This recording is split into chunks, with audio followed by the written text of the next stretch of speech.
Right, October, it's that time of year when the carp are hunting out them rich bloodworm beds in order to stock themselves up with all that goodness before the cold weather comes. Quite often this time of year you sit there and you watch fish bubbling up, you know, big sheets of bubbles coming up, and that tends to be what they're feeding on, bloodworm. It's a great opportunity for you to be able to, well, see exactly where they're feeding and plop a bait on their heads. You know, it's definitely a tactic that will catch you the odd extra fish here and there.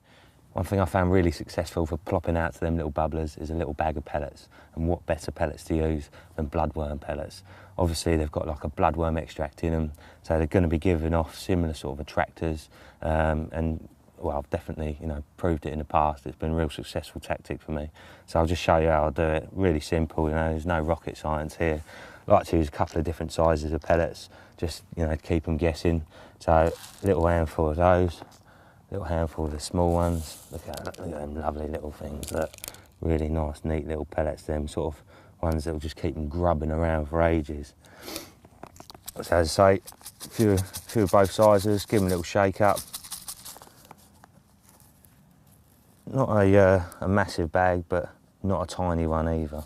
I like there to be a bit there because, well, you want them to be able to see it, and also it means that your hook bait's sort of got something to sit in amongst. It's not just going to be sitting in the debris.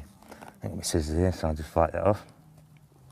Now, as far as rig's concerned, I like to use something short, nice, light little hook. Obviously, when they're feeding on bloodworm or small pellets or anything like that, the smaller and lighter you can make your hook bait, the more successful you'll be, as far as I'm concerned anyway. So there we go, nice and simple.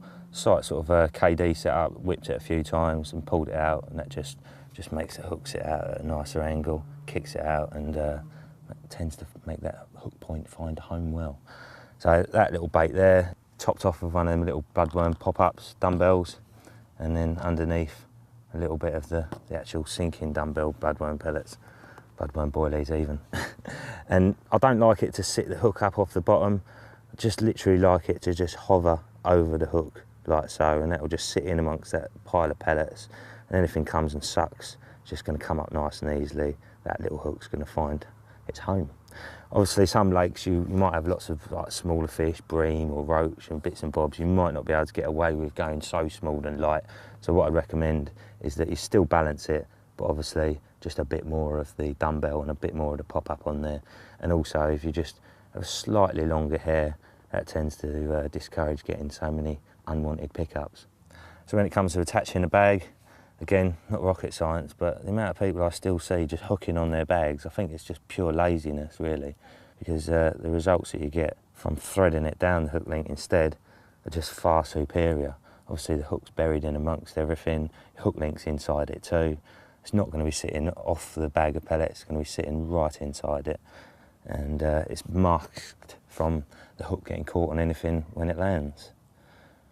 Just got a little cut down tail rubber I put on there, and that will just sit over my stick clip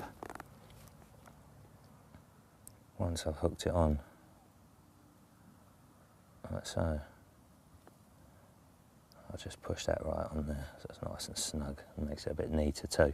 Now this is another good tip. Obviously when you're casting at bubblers, the last thing you want is a 3 or 4 ounce lead crashing through the water and spooking them. So I think that's a 1.5 on there. Just keep it small, keep it light, and hopefully you won't tend to spook them off the spot.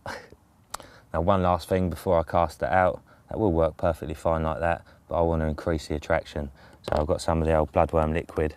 I don't know if you can see it, but there is actually bloodworm within that liquid.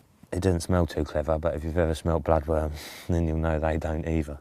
So just a simple case, get the old bag in there and just give it a good old shake about. Make sure that bag's nicely covered in the liquid. This stuff is PVA friendly, so it's not going to dissolve it.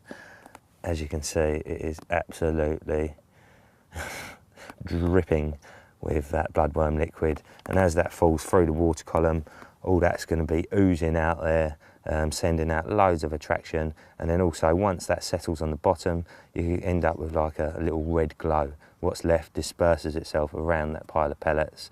And yeah, it's just an awesome pile of attraction. If you can get that near a bubbler, it's game over, isn't it?